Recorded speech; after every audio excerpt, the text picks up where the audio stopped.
இன்னைக்கு நம்ம என்ன பார்க்க போறோம் சொல்லி பார்த்தோம்னா, ஒரு நேயருடைய கேள்விக்கான விடையைத்தான் பார்க்க போகிறோம். அவர் என்ன கேட்டிருக்கார் அப்படின்னு சொல்லி பார்த்தோம்னா, இந்த இயந்திரமயமான உலகில் இறைவனை வழிபடுவதற்கு எளிய வழி இருந்தால் சொல்லுங்கள் சார் அப்படிங்கிறது தான் அவருடைய கேள்வி. இயந்திரமயமான உலகமாக இருக்கிறது. எவ்ரிபடி இஸ் ரன்னிங், எல்லாருமே ரன்னிங் பிஹைண்ட் தி மணியா வேற இருக்கா, பணத்தின் பின்னால் ஓடுகிறார்கள்.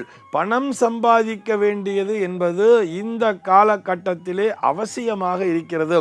எல்லோரும் இப்படி ஓடிக்கொண்டிருக்கும் பொழுது இறைவனை வழிபடுவதற்கு நேரம் என்பதே இருப்பதில்லையே, இதற்கான ஒரு எளிய வழியை சொல்லுங்கள் சார் என்பதுதான் அவருடைய கேள்வியாக இருக்கிறது. முதல்ல ஒரு விஷயத்தை புரிஞ்சுக்கணும்.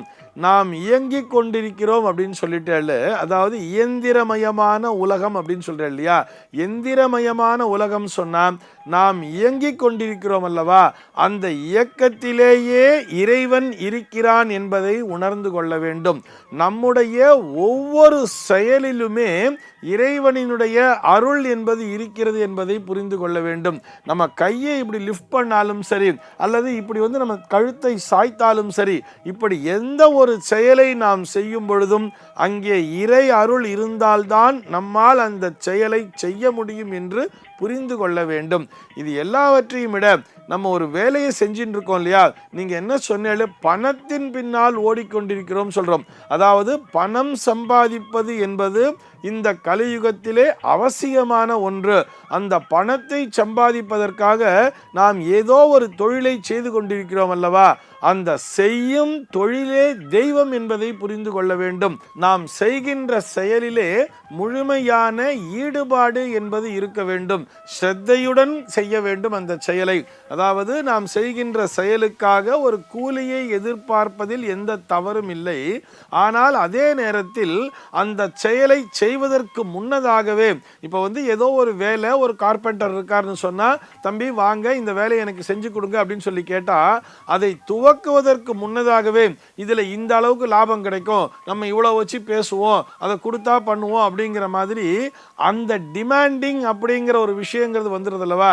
இங்க எப்படி சொல்லணும் சொன்னா, சார் இதுக்கு ஒரு 200 ரூபாய் ஆகும் அப்படின்னு சொல்லும் பொழுது, அவர் 100 ரூபாய் தான் தருவேன்னு சொல்லும் பொழுது, சார் இந்த செயலை நான் செஞ்சு முடிச்சுடுறேன், நீங்க பார்த்துட்டு கூட எனக்குரிய பலனை கொடுங்கள், எனக்குரிய பணத்தினை கொடுங்கள் அப்படின்னு சொல்லிட்டு செய்யணுமே தவிர, இப்படித்தான் இதுதான் அப்படிங்கிற மாதிரி ஒரு டிமாண்டிங் அப்படின்னு வரும் பொழுது, அங்கே அந்த லாபம் மட்டுமே குறிக்கோளாக இருக்கும் பொழுது செய்கின்ற செயலிலே ஈடுபாடு என்பது குறைந்து விடுகிறது.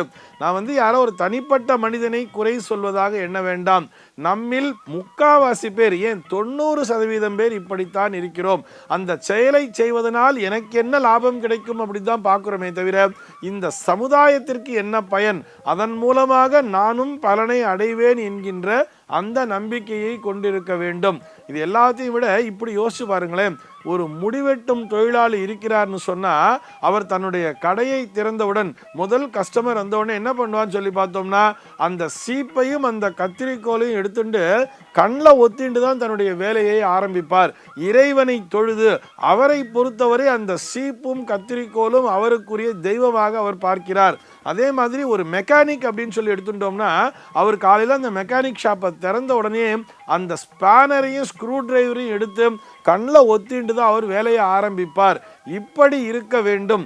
அதே மாதிரி தான் ஒரு சாஃப்ட்வேர் இன்ஜினியர்னே வச்சுப்போமே, அந்த சாஃப்ட்வேர் இன்ஜினியரை பொறுத்தவரை அவருடைய கேபின், அந்த கேபின் என்பதுதான் அவருடைய கோவில், அந்த கம்ப்யூட்டர் என்பதுதான் அவருடைய தெய்வமாக அங்கே இருக்க வேண்டும். வந்தவுடனே சீட்டை தொட்டு நமஸ்காரம் பண்ணிட்டு வேலையை ஆரம்பிக்க வேண்டியது. அது கம்ப்யூட்டராக இருந்தாலும் சரி, அல்லது கலப்பையாக இருந்தாலும் சரி, எதுவாக இருந்தாலும் நான் செய்கின்ற தொழில் இதிலே நான் தெய்வத்தை தரிசிக்கிறேன் என்கின்ற எண்ணம் இருந்தாலே போதுமானது. இந்த இயந்திரமயமான உலகில் தனியாக இறை வழிபாடு என்பது தேவையே இல்லையே. இதன் மூலமாக நாம் என்ன தெரிந்து கொள்ள வேண்டும் என்று சொன்னால், கண்டிப்பாக உழைத்து சம்பாதிக்க வேண்டியது என்பது ஒவ்வொரு மனிதனினுடைய கடமையாக இருக்கிறது. காலையில அந்த வேலையை செய்யறதுக்கு முன்னாடி ஒரு தடவை இறைவனுடைய பிரார்த்தனை, அதே மாதிரி அந்த வேலையை செய்து முடித்து விட்டு ஈவினிங் நம்ம கிளம்புறோம்னு சொல்லும் பொழுது மறுபடியும் ஒரு முறை இறைவனுக்கு நன்றியை செலுத்த வேண்டும். இந்த நாளினை எனக்கான நாளாக நீ கொடுத்திருக்கிறாய். அந்த நாள்ல நம்ம நிறைய பிரச்சனையை கூட பார்த்திருக்கலாம், இருந்தாலும் அந்த பிரச்சனையில் இருந்தெல்லாம் நீ என்னை காப்பாற்றி இருக்கிறாய். ஆக இந்த நாளை ஒரு இனிய நாளாக கொண்டு வந்த உனக்கு என்னுடைய மனமார்ந்த நன்றி என்று சொல்லி அந்த ஈவினிங் வேலையை முடிக்கிறோம் அல்லவா, அந்த நேரத்திலே ஒரு முறை கண்ணை மூடி பிரார்த்தனை செய்ய வேண்டியது. இது அப்படியே அந்த மெக்கானிக் ஷாப்புன்னு சொன்னேன்ல, அவர்களோட கம்பேர் பண்ணி பாருங்களேன். எல்லா மெக்கானிக்குமே பார்த்தேன்னா அந்த நைட்டு வந்து கடையை ஷட் டவுன், அந்த ஷட்டரை இறக்கிட்டு அதுக்கப்புறம் பார்த்தேன்னா வாசலில் ஒரு கற்பூரத்தை ஏற்றி வச்சுட்டு தான் போவா. இது மெக்கானிக் மட்டும் இல்லை, நிறைய மளிகை கடைகளிலும் பார்க்கலாம், நிறைய ஹோட்டல்களிலும் பார்க்கலாம். எல்லோருமே பார்த்தோம்னா அந்த மதங்களை கடந்து, அந்த மத வேறுபாடு ஏதுமின்றி எல்லோருமே தங்களுடைய இந்த வியாபாரத்தை முடித்து விட்டு கிளம்பும் பொழுது வாசல்ல பார்த்தோன்னா ஒரு கற்பூரத்தை ஏற்றி வச்சுட்டு போவார். இதற்கான காரணம் என்னன்னு சொன்னா இறைவனுக்கு நன்றி செலுத்துகிறார்கள் என்று பொருள். ஆக செய்யும் தொழிலே தெய்வம் என்பதை புரிந்து கொண்டு காலையிலே ஒரு முறை, இரவு ஒரு முறை என்று நாம் இரவு படுக்கைக்கு செல்வதற்கு முன்னதாக கூட இறைவனுக்கு நன்றி செலுத்திவிட்டு உறங்க வேண்டும்.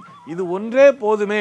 இந்த இயந்திரமயமான உலகிலும் கூட இறை வழிபாடு என்பது எளிமைதான் என்பதை உணர்ந்து கொள்ள வேண்டும். சர்வே ஜனாஹ சுகினோ பவந்து.